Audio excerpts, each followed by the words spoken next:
Hi, Michael. Hi, Bob. How you doing? I'm all right. How are you? I'm doing excellently. Let me introduce us. I'm Robert Wright. This is the Wright Show on meaningoflife.tv. You are Michael Brendan Dougherty, and you're probably familiar to viewers of and listeners of Blogging Heads TV, Yes. where you have been seen a number of times in the past, in fairly recent past. You are, by way of further introduction, you write for The Week. I think you're a senior correspondent there or something. You write at least once a week, I think, right? A couple times, A yeah. couple times Usually. a week. So, yeah. And you also put out the Slurve, Yeah, in which you demonstrate your obsession with baseball. that's right. And maybe baseball is one thing that gives your life meaning. We're going to be talking about what gives your life meaning. And, one reason I wanted to talk to you is because I have done a series of conversations on Meaning of Life TV. Well, we do conversations with like philosophers and religious people and so on, and all that crowd, including clergy, meditation teachers, scientists, this full spectrum. But we've also done some conversations with people they're journalists, including a number who've been on Blogging Heads TV. And I just asked them about what gives their life meaning. Now, as it happens, one thing somebody pointed out to me recently is that these journalists had a tendency to be atheists. And you will be a departure from that norm and throw a little variety into the mix. You are known as a conservative Catholic, I guess we would say. And in fact, you've also written for the American Conservative, I might have said in the introduction. Mm-hmm. And so I wanted to interrogate a prominent religious journalist Sure. about the meaning of their life, and we're gonna talk about the meaning of their life broadly before this is over. But I wanted to start out with a religious angle, and in particular, the question of whether, as an intellectual Christian, you feel lonely. Now, I want to emphasize that by that I don't mean there are so few intellectual Christians that it must be lonely. What I mean is, it's not a comment on Christians. It's a comment on the broader intellectual community, because there is these days been a certain amount of kind of religious bashing. I hope that's not putting it too crudely in intellectual circles, emanating largely, I guess, from the new atheists, at least the real bashing part. Yeah. But also, there's just a lot of people in the intellectual community now who don't identify as religious. So I'm wondering whether that makes you feel lonely or defensive, or whether you glory in your distinctiveness or what. I do think sometimes it makes me defensive. The new atheists actually I like because they do the compliment of taking you seriously enough to hate you. Mm. So I think that's actually more comforting.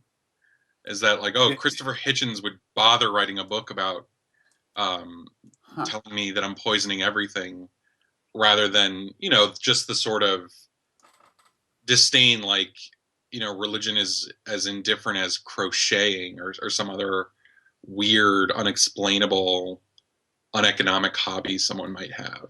So it's as if, it's better than them kind of murmuring about you when you're not around. Is that the sense? Yeah, I think so. And then, I think defensive sometimes in just that I think the intellectual climate is suspicious of religion, just generally. And I worry where that's going to lead in the future. But, I think one of the unexplained things is that I think Americans are much less churchy than we give them credit for. If you look at the surveys of people who go to a church or any religious service once a week, we're talking, 15% maybe.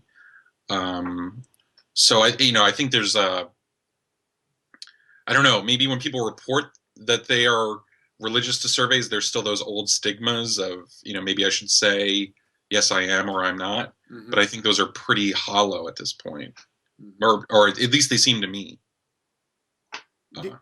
So, it's interesting what you said about the new atheists, because I had always kind of thought that their goal is to create a world where religion is so thoroughly stigmatized that you'd be ashamed to say that you're religious. I mean, don't you kind of think that they'd like to get to a point where you'd be ashamed to come on Meaning of Life TV and as particularly as kind of an intellectual and say, I'm religious? Yeah, maybe they do, but in the meantime, I don't know. It's fun. I don't know. I find that they're a lot more fun. Have you ever debated one? No, I once wrote a nasty little article about a conference, like a weekend conference of the atheists, and that Hitchens was at, Sam Harris and Dennett. I once wrote a really snotty, like the genre of opinion journalism where you go to a conference, and because a conference is inherently ridiculous, it's always kind of a funny little piece. So I did one of those with the New Atheists, and I thought Hitchens was a nice guy. I mean, so there's that. He could be personable. I have a signed copy of God Is Not Great from that weekend. Well, that is a commodity that is not being produced anymore, so hang on to that. Yeah, sadly. It'd be fun to see you debate one, because in general, I think the New Atheist debates between New Atheists and theists have not been very productive, and I've always thought, well, maybe you could find a more interesting theist to match them with or something, or maybe it's just inherently not a productive exercise. I don't know. Yeah, I mean, it's like usually you end up with like a Christian apologist like Craig Lane or one of those guys that's real like slick, philosophical, argumentative, right? Well, what would you say that isn't generally said in these debates? And in a way, that's just to ask, what do you say in general if people say to you, wait a second, your religion is based on ancient texts that from an objective analytical point of view are no more privileged than the texts we would find in other parts of the world that gave rise to religions which may or may not still be around, but which in any event you would not pay any credence to. Yeah, so it depends who I'm talking to, but it's funny, I actually tell people, and this I think surprises people, that I find for myself, even in moments of doubt or questioning, I actually find myself strengthened by reading scripture. And I think most people, I think even a lot of Christians, when they wander into the Old Testament, get uncomfortable with what's in the Bible. I think there's kind of a genre of stories, and actually one of these at that atheist conference almost a decade ago, where a kid told me, I just decided one day to go through the Bible and highlight everything that contradicted everything else. And, the thing was just mangled with pink highlighter and cross-outs. And then I knew it was just ridiculous, and I left. And I have the exact opposite experience where I find, I constantly find like a unity to those 72 books in the Catholic Bible. And kind of the way the Bible recapitulates its stories, I find compelling and a kind of evidence that the authorship relies on an intelligence higher than like a fisherman or just like a Bronze Age fanatic. So what's the nature of the unity? I mean, what themes are resurfacing in a way that suggests that to you? Well, just like constantly. I mean, some of them might sound facile at first. Like, you notice when the Ark of the Covenant is taken to King David and he dances before it and it stays with him 3 months. And the Ark of the Covenant, when it goes into the temple, it's overshadowed by this glory cloud.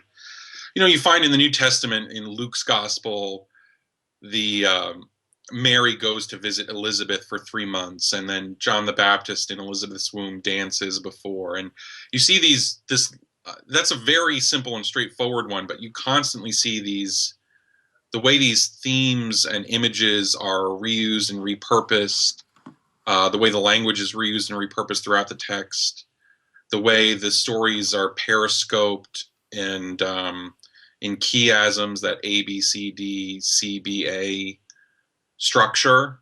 You just find throughout those books. I find that really compelling, and I feel like I'm constantly seeing that, and just it feels like one story. The story opens in Genesis with God trying to build a kind of home for humanity, and you see in the Garden of Eden a kind of structure that mirrors the structure of the Jewish temple, and then later in the book of Revelation, the heavenly city is structured in a similar way, and there's a kind of unity with how the Jewish home was traditionally structured in these things. And you can see, this image of the New Jerusalem, of Eden, of the temple are increasingly one image or reflections of each other, and that tells us a bit about the nature of the universe. I mean, presumably the secular explanation for at least some of this would be, well,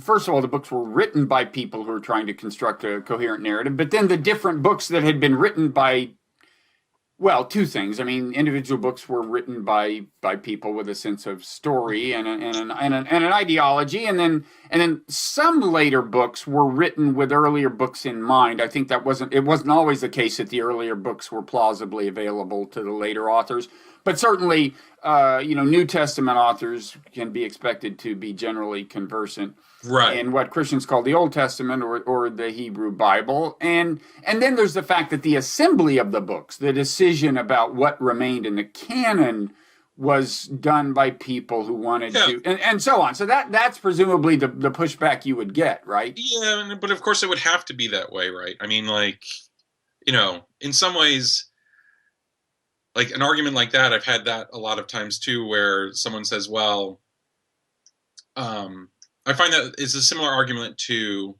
well, you were born into this religion, so how could you assess it, objectively? And I think, well, I can't, but how else would it be? So somebody has to be born into it too. This is who I am. This is my perspective. Some people are born outside of it too. I mean, and that's also factored in, that I should, maybe talk to them about it. Which happens. Which we're doing right now. So yeah, of course the canon is, when they're assembling the canon, they throw out spurious gospels, and I feel like the scholarship gets more conservative over time. In my own life, it seems like a lot of the alternative gospels have been more and more found to just be dated so much later than the four that are stuck in the New Testament. This is the holiday season. Do you want to talk a little about what Christmas means to you, and maybe particularly about things that might not be so obvious? I mean, there's some things everyone knows. It commemorates the birth of Jesus, and they know that Jesus is you might say an important figure in Christianity. But beyond that, do you want to talk about what it means? I mean, sure. Well, one, right, we're still in Advent, right? So I have like an Advent wreath on the dining room table in the next room. Remind us because Advent is a Catholic thing, right? It's like I grew up Southern Baptist, and I want to make sure I'm not just forgetting something I should remember. I just don't remember any mention of Advent. So there's like a liturgical year, and there's different seasons of it, and the beginning of the liturgical year is Advent. So it's like 4 weeks preceding Christmas, the 4 Sundays. And it's actually supposed to be a time of kind of penance and waiting in hope for the coming of Christ and on Christmas, but it's also in a sense of waiting for the second coming. The readings during Lent at Mass tend to be about, John the Baptist saying, "Make straight the way of the Lord," etc. Mm-hmm. So there's it's funny that I feel like a lot of people who hate the enforced cheer of December should want Christmas to become more religious and more Catholic, because we're not really getting into super celebratory mode until later this week. Mm-hmm. And then you have the 12 days of Christmas afterward. So Advent is solemn, and then Christmas itself is celebratory? Yeah, that's one aspect of it. And for me, what I like about Christmas is every year I reread a section of G.K. Chesterton's The Everlasting Man, which was his sort of answer to H.G. Wells' history of man. And at the fulcrum of that book is the Christmas story. And I loved how Chesterton portrayed, a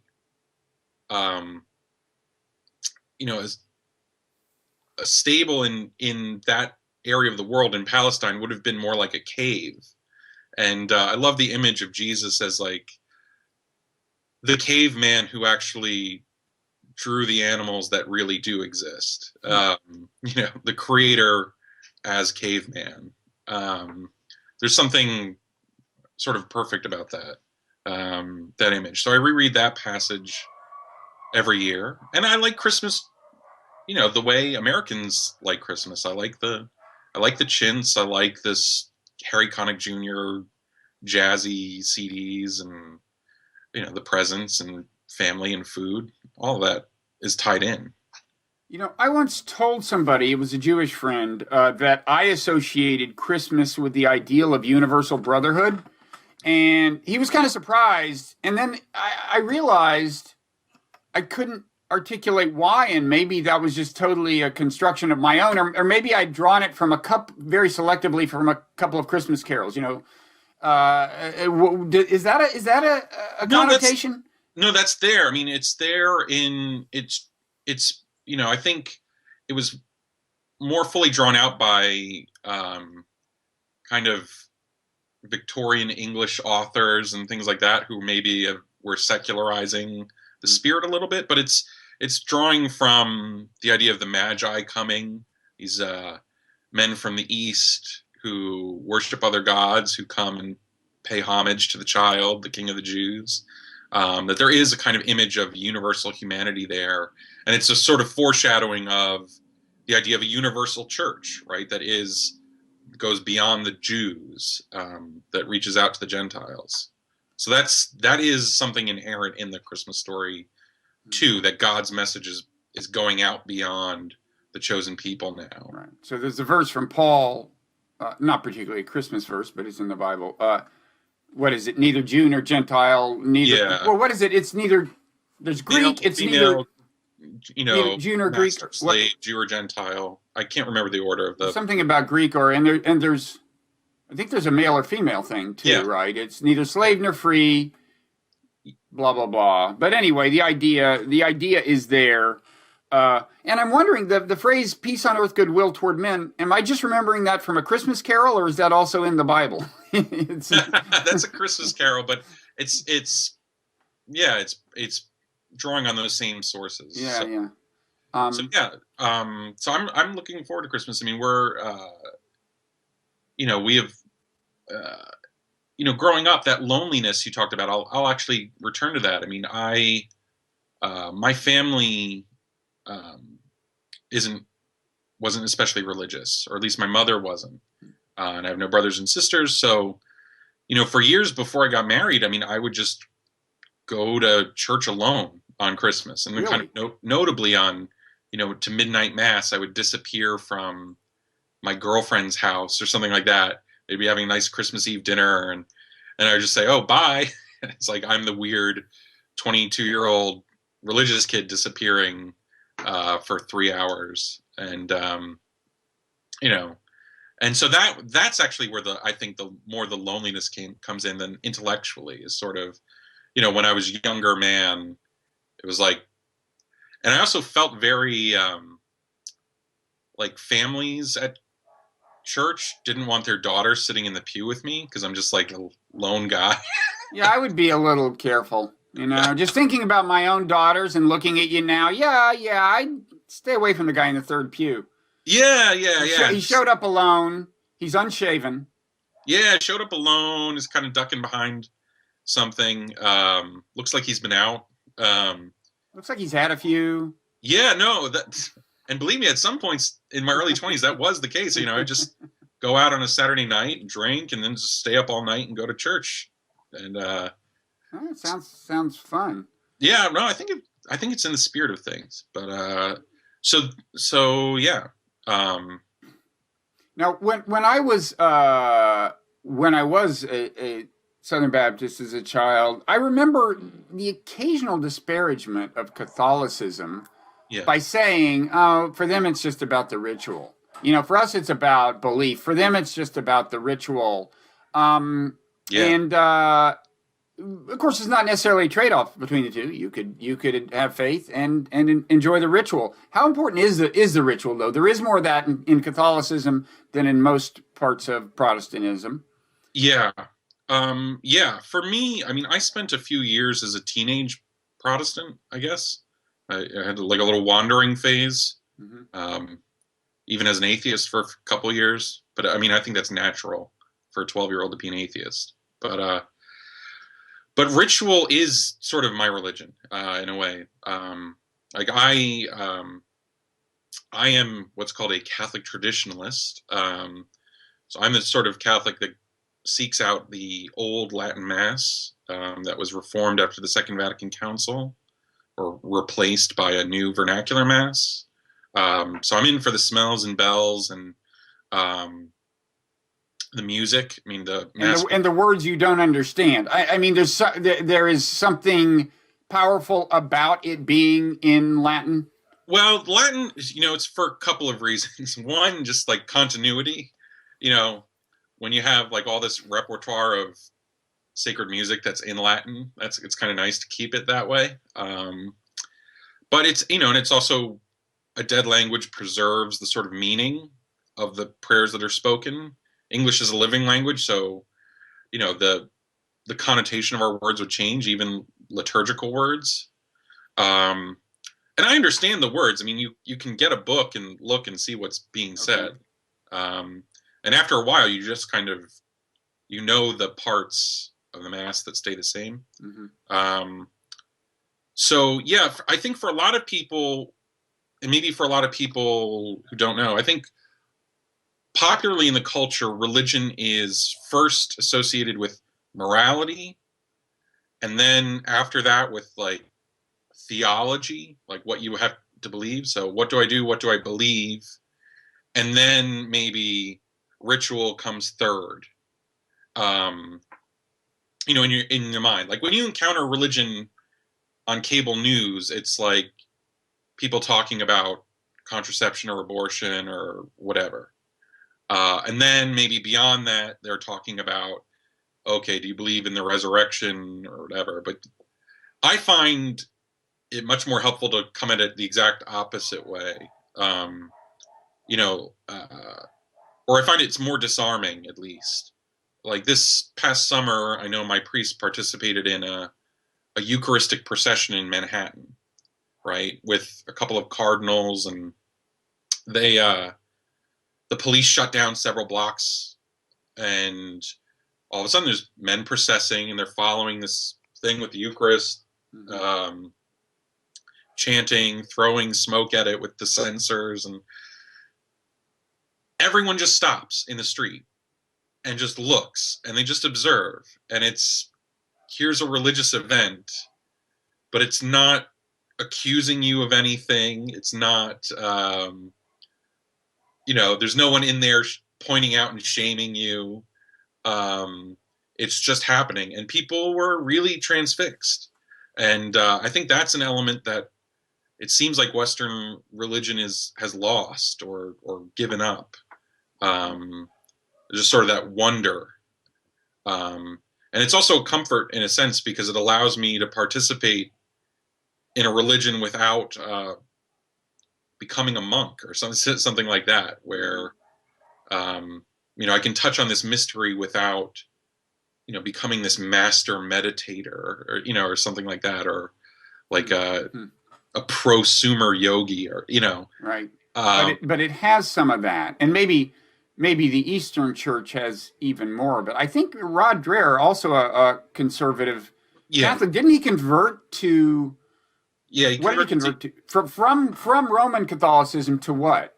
To I don't remember which Orthodox, but something more Eastern and probably a little more mystically ritual, right? Yeah, and I think those resources are in the Catholic Church, and I've been going to the old Latin Mass and since 2002, and the way it was done in the West was very stripped down already, even before they stripped it down even more at the Second Vatican Council. Where we do it at my parish, like this Christmas, I mean, it's a Mozart Mass with orchestra and polyphony. It's 22 altar boys, and everything you can kind of throw at it. And for me, that action of worship is what generates the theology, and then that's also what generates it helps to make sense of the moral teachings of the church as part of being in communion with the rest of the church. So to me, it's like I wish Western religion would start with ritual, move to theology, and then on to morality. But instead, it seems like we're always, at least in the public square, talking about morality first, then behind that, and sort of less seriously, what you believe theologically, and then even less seriously what you do, how that's expressed ritually. Okay. So for me, it's the liturgy defines my religion. I mean, almost entirely. So yeah, and it helps sustain the conviction. Yeah, and it's there for you even when the conviction is lacking, right? Like in a way, it's comforting even when conviction is thin. Yeah, conviction. So if conviction is dry, but I still stand up and say the creed and sing the creed in Latin, and I'm still participating even when what I find difficult about like the evangelical style of spirituality sometimes is the keeping the fever pitch of emotion up. I would still like to feel like I can have communion with God and fellow man, even when I'm not, weeping. When I'm not feeling, raising my hand up like that. Yeah. Maybe it's just a ritual. Yeah. So that's a big part of it. And it's also been a big part just being a part of that movement to restore that beauty and those traditions to the church. That's been kind of comforting and giving my life. That gives my life meaning, that I'm out there, that I was there before Pope Benedict kind of let us know what you were doing is legal and fine, and it's, we're going to continue to allow you to do it. It was kind of, I was a part of that push to. So you're part of a tribe within the tribe of Catholicism, and you're part of a tribal contest in a certain sense within Catholicism. And one thing that interests me is the question of whether just tribal membership per se tends to be a source of meaning for people. I mean, on a lighter note, you of course are a baseball fanatic and run this site, the Slurve. Yeah. And don't you find that, well, whether in your own life it's a deep source of meaning, or at least in other people's lives, sports, it infuses their lives with a kind of meaning, right? As affiliating with some team. No, I actually think sports may be where that ritual thing is kind of, that instinct is gone, right? That ritual idea of membership, right? Where the game is played, there's a liturgy to the game, right? The national anthem is sung, the first pitch is thrown, there's foods associated with games, whether it's all that stuff has exploded too, like the tailgate culture of football, or the kind of food options that are available at a baseball game, or the instinct, let's eat a hot dog at a baseball game. There's something about that is a ritual, and that implies membership. And there is something wonderfully, in the age of free agency in baseball, there's something even more arbitrary about it. Yeah. Which is like, it approaches the absurd when you think about it. Yeah, exactly. Rooting for a team whose composition changes regularly, and where rooting involves rooting against the person who you considered virtually a kin of yours the year before because he was on the team you supported. Yeah. So this might be a good transition to something else we might want to talk about, but there's a slightly more rationalized version of that in Ireland. The sports that are played, the Gaelic games, hurling and Gaelic football, it's local, right? The club is local. So you're rooting for your county, right? And if you're really good, you go from your like local town team up to the county team, and you can't play for any other county. You play for where you live and where you're from. Mm-hmm. And you play, and it's non-professional, so they're not paid. So it's kind of purely attached to the land. And it creates a kind of absurd level of passion, actually, that I think outstrips what you see here. Yeah, we see some of that in college sports, a little diffusely, but I just saw a stat. It was something like 80% of TCU's football players came from within an hour drive or 90-minute drive or something. It was it was a little surprising, but there is that geographic correlation. Yeah, and it enhances everything. I mean, I particularly I'm a Mets fan. I grew up with the Mets, and one of the Mets pitchers is from Long Island, so he's a local guy and had some affiliation rooting for the team when he was young. So that does seem to enhance the connection in a way that is absurd and kind of silly on its face. So speaking of Ireland, you're Irish. That's another tribe, right? To what extent is that a source of meaning in your life? Yeah. So my mother was descended from Irish immigrants in America. My father is Irish. He lives outside of Dublin. And when I was very young, my mother was trying to learn the Irish language, and she bought all these Irish language children's books for me, which is very much was a sign of diaspora nationalism at the time. She wore bracelets for the hunger strikers in Northern Ireland.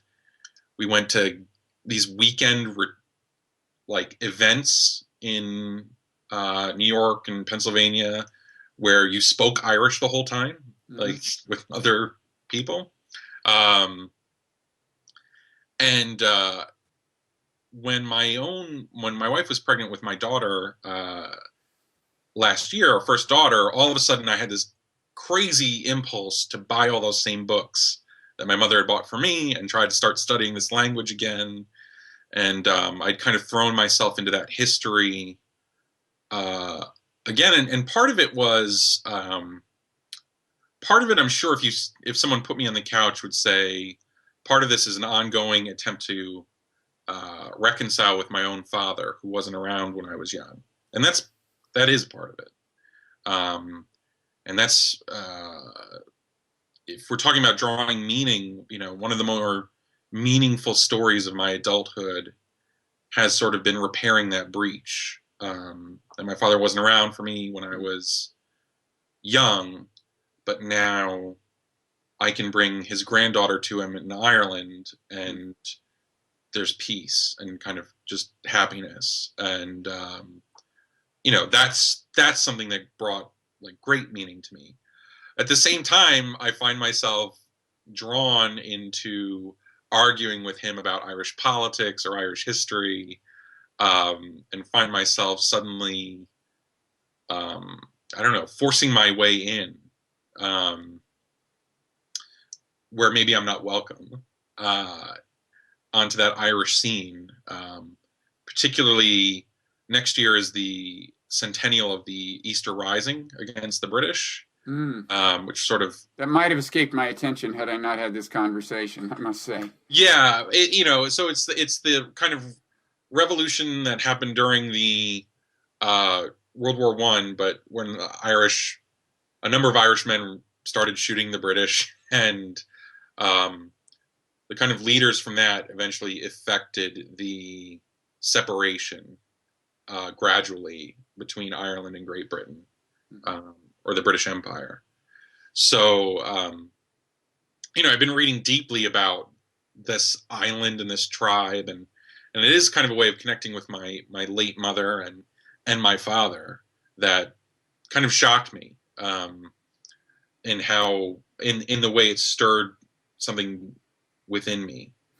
And I don't know, there's something, it's hard to explain it in words, but there's something meaningful about speaking a language that my ancestors spoke, even if it's slightly modernized.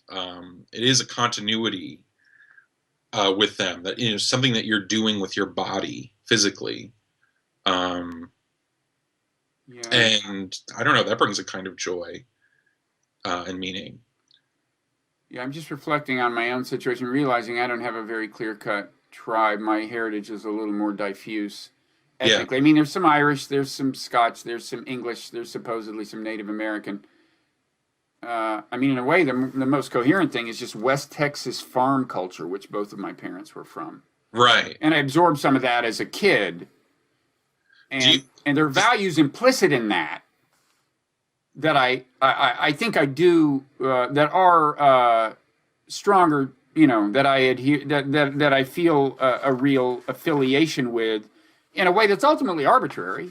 Just so happened that's where my parents were from, but it's arbitrary. But I mean, it still has it still tells something about you, right? It tells you something about your relationship to history, to land, and so that is meaningful. It is meaningful to be that, or it's meaningful to develop that into something else, or to transmute it, or to reject it. I mean, that is a meaningful life story. Yeah. No, it's like recently a couple different people have given me trouble for not smiling when I do public speaking. I don't smile, right? Or any other time. But one thing I explained to them is in West Texas, I remember when I did live there, and I didn't always live there because my father was in the Army, moved around, but Midland, Texas, circa 1963, and with my relatives, many of whom were still farmers, even in my parents' generation, not just their parents' generation. First of all, humor was dry. You did not smile when you said something that was supposed to be funny. People are supposed to pick up on it, okay? I'm not going to give them a cue, and that's just, and that's just totally arbitrary. That's just the culture I was brought up in. But in some other cultural milieus, you're supposed to laugh when you always smile or give. I don't know, that it's a small thing, and I just realized it's I stubbornly want to hang on to that. It's not as if I could change anyway. It's a little late, but it's I just respect it for what are ultimately arbitrary reasons, but kind of reasons of tribe. But do you enjoy the fact? I mean, do you enjoy that fact that that's something that the world has to contend with when they're contending with you? Do I enjoy the adversity that I encounter in a way? Adversity or the impression it makes on others? I mean, and it's right. I mean, well, I guess I have to admit that when I explained this to them, which I did with one of them, I was proud. It was like I was talking about my heritage. There was a coherent reason, and probably almost an air of superiority. It's where I come from, we don't think you have to elbow people in the ribs when you tell a joke. Okay, there's a kind of an understatement. Yeah, and there's a kind of understatement about every understatement is an important.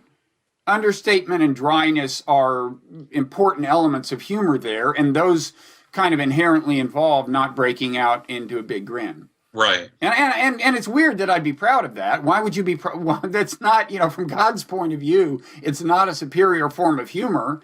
And yet you kind of almost convince yourself that at some level you feel superior about it just because it's your heritage. And that's weird. It is weird, but and it's inescapable, right? I mean, it is inescapable. And, I don't know. I like this, and I also like giving it. I think the thing that makes me most Irish, even though I'm an American and have been stewing in the soup here my whole life, is that I love just hating on other Paddies and giving it to them about their country and about how they don't deserve to be Irish, because Irish is such a privilege that it shouldn't just be given to any Mick that was born on the island. And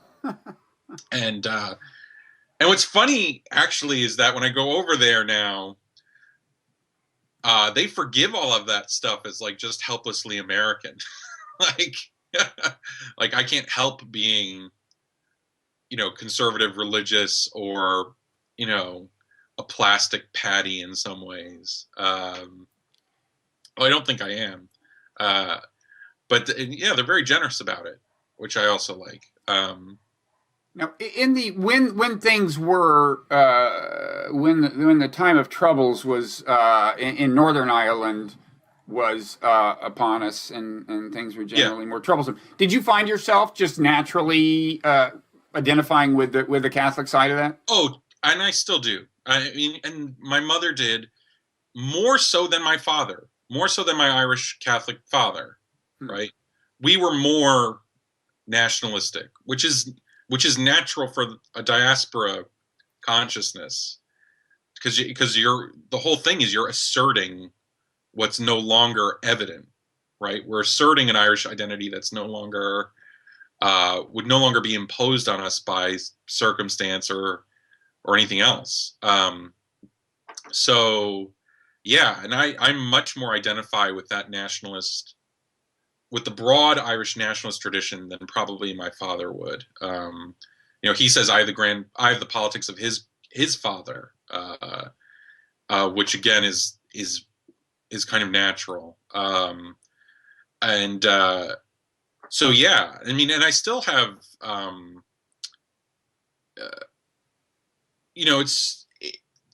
that's a very complex question for Irish people, because the Troubles went on for so long and were so bloody and so futile. There was no sense that the IRA in the 1980s was really going to expel Great Britain from those 6 counties the way they were doing it.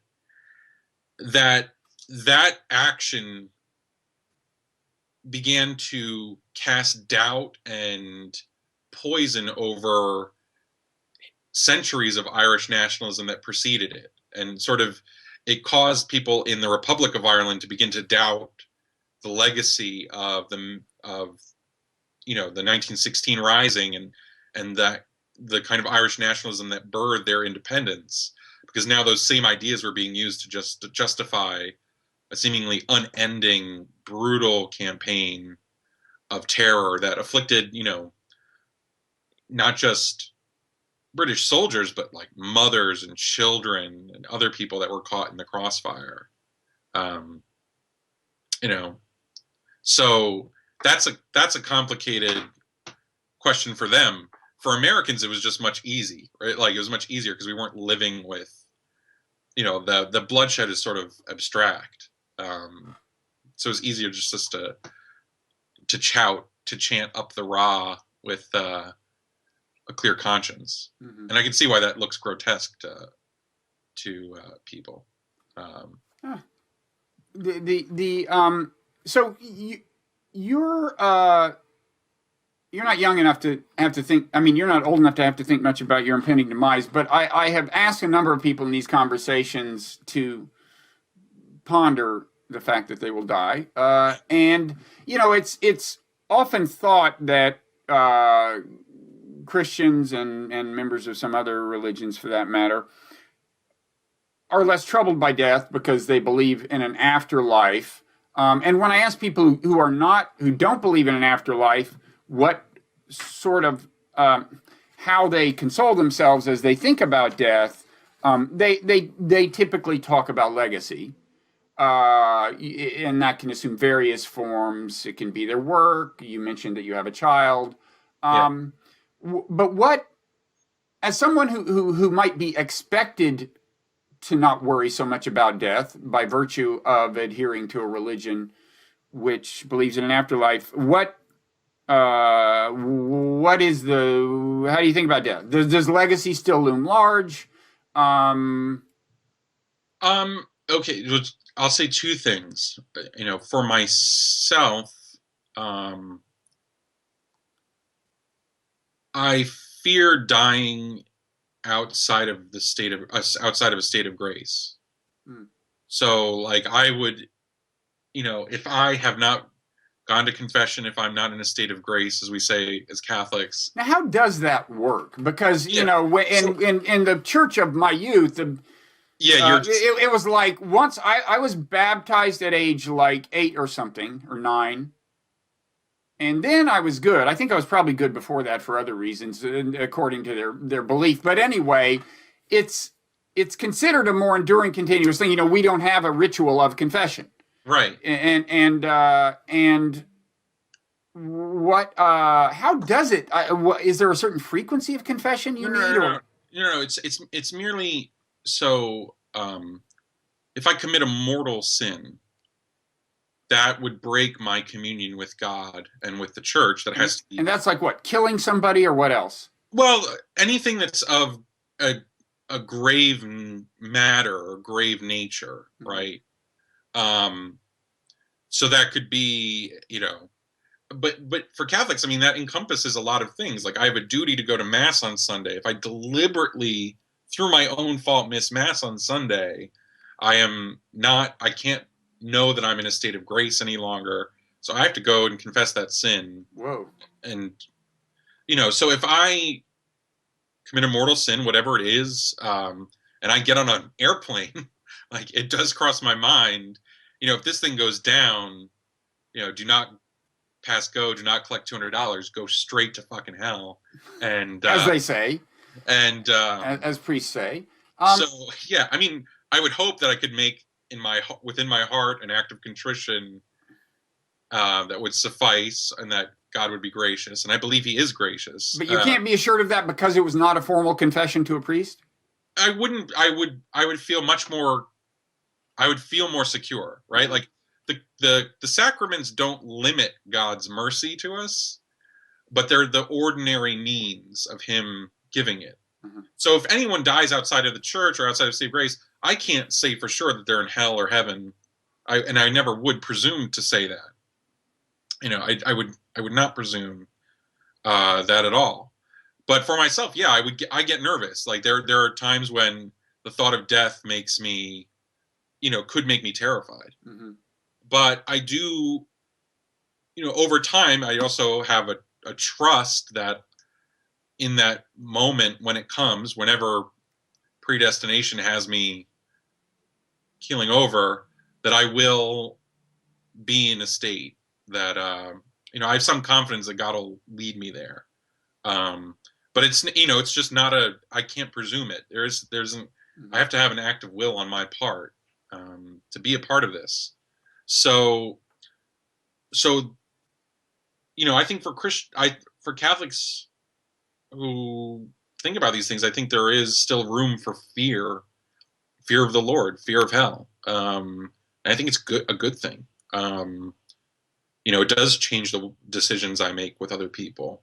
So that's on the one hand. And then what would comfort me in the end is sort of, in the face of death, is sort of what gives my life meaning now. And, I talked before about the liturgy bringing so much comfort, and this idea of ritual and sacrifice. And what happens is, I think, if you're formed by the liturgy of the church, formed by this ritual, you begin to see that ritual everywhere, right? So, like I said, the the New Jerusalem that is heaven, that is the sweet hereafter, reflects the Jewish temple where the sacrifice happens, so, and it reflects Eden, and it reflects our own homes. And so by serving dutifully as like the priest of my home, in a sense, it endows meaning to when I'm slaving over the stove for my daughter or for her friends or for the prodigals of my family. I'm doing the thing that is an imitation of what God does for us. And that I learned that through participating in a religious ritual. And so, in a sense, my whole life, if I allow it, becomes that ritual as well. And it dignifies even the most trivial looking thing with infinite meaning. And so I hope if I am, if my brain isn't completely addled, that it will comfort me that God allowed me to make pancakes for my daughter, that by doing so, that was in a small way, whatever labor or sacrifice that entailed, and most of the times it's just a joy, it reflected his sacrifice on Calvary. I mean, that may sound really extremely pious and abstract. And failing that, I just hope to die like my paternal grandfather lost his mind before he died, right? And he was in a home, and he didn't like being naked in front of the nurses. They'd have to bathe him and things like that. And he would fight, because he had this instinct for his modesty. And the only way they could calm him down was by beginning to pray the rosary, or like pray the Our Father, the Hail Mary. And he would just stop, gather himself, and pray and calm down and let them get through their work. And I love that. I love that his whole mind had basically withered away, but those rituals were still there and still, I don't know. I think it's an amazing testament. It's like the flame burning after all the filament is gone. Mm-hmm. So that would be how I'd want to go. Completely senile and rigidly ritualistic. It seems so awesome. That would be great. That would be comforting. I would take that tomorrow. I think I can predict it won't happen tomorrow. No, probably won't. I probably have to get through enduring my family. I think your work here is not done. Well, I hope so. And who knows? So does that account? Does that sound like an account of meaning in life? Yeah. I'm envious.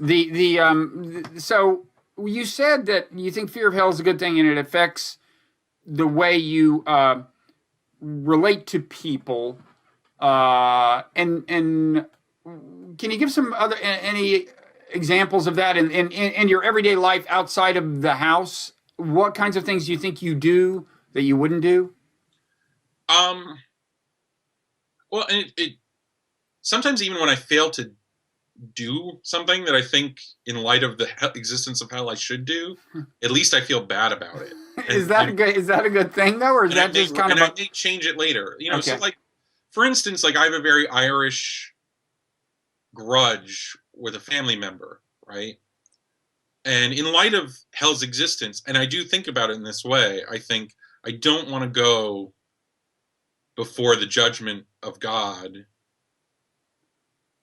with the way it is now. So I better do something. So it's like, it may give me the strength to write that letter, because I know it's going to be accounted for me. I know that there's a judge outside of me. I can't just say to myself, well, because I'm the judge of my own life, I'm going to write that person off, write that relationship off, and be done with it. Mm-hmm. Like, someone is actually going to hold me to account and say, were you a good cousin? Were you a good father? Or, so in that sense, yeah, like I might. Why don't you just do that today? Write the letter. you can just put it in a Christmas card. It's a perfect time of year to do this. I know. I might. Actually, I might. You've actually, by causing me to reflect on that more explicitly. Sure. Why let this hang over you? I have found in life that rarely, because I've rarely been smart enough to do this, but sometimes just apologizing, even if you don't think it's in order, can be very liberating. Oh, no. That's actually something I've gotten in the habit of doing just daily. Just, probably the two things I say constantly are like, I love you and I'm sorry. Like, yeah, over and over again. And it's not just an affiliative gesture, but it has that effect. It does bring you closer to people. And so, yeah, but like, so in the light of that, yeah, like the fear of hell does affect like what I'll look at, Mm-hmm. Like basic teenage stuff, like what I look at on the internet, like, okay, I'm going to avoid that filth because I don't want that in my mind. And I don't want to have to explain that, I don't want that. Yeah, really. It's just, who wants to have to talk to a priest about that? Well, yeah. So yeah, that or worse, God, because priests will talk about anything. And actually, they're kind of, that's what I hear. They're the worst gossips, and So yeah, I even hold back some of my criticism of. It doesn't look like it from the outside, but some of my criticism of cardinals and popes, I hold back a little bit because, like, okay, that could be. Maybe that's a sin. Like maybe to go as far as I've gone sometimes and bashing Cardinal Egan or, who preceded Dolan in New York, Well, I'm not going to discourage you from doing cardinal bashing, but I do encourage you to write that letter to your relative. Just tuck it inside a little note inside a Christmas card. And by the way, yeah. So I'm going to leave you to do that now and feel that I have done my good deed and I can spend the rest of the day sinning because I've saved one soul. And maybe, yeah. But I have to ask you before we sign off, like, what should I say to you? How do you come out on Happy Holidays, Merry Christmas question? They're both nice. Yeah. One of the nice things about having prescribed rituals is that all this other stuff is kind of liberated of import, right. Like all the extra stuff. Like, okay, so Happy Holidays. Right? What do you do anything for Christmas? Well, we go to my wife's house. It's not in a small town in Connecticut. My wife's mother's house. My wife and I go, and we traditionally bring our daughters, but now that we're empty nesters, one of them will meet us there, and one of them we will bring. And it's interesting. Theirs is not a religious family. I was brought up religiously, but her mother, my wife is of Irish heritage, but her mother lost her Catholic faith at some point, and so my wife was not raised religiously. There is in this town a long tradition of the people assembling for Christmas carols on Christmas Eve, and that's kind of nice. What town? It's should I? I don't know. Yeah, it's a little. I'll say this. I might be stigmatized, but. Well, I'll be in Norwalk on Christmas Eve. You will not be far from us.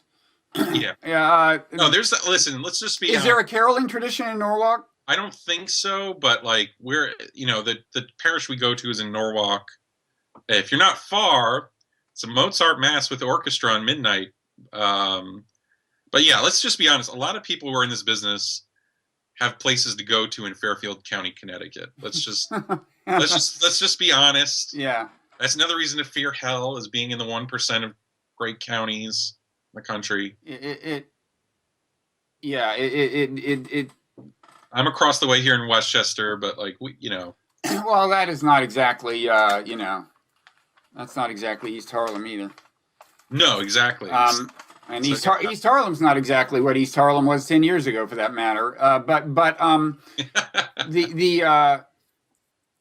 You get the general picture.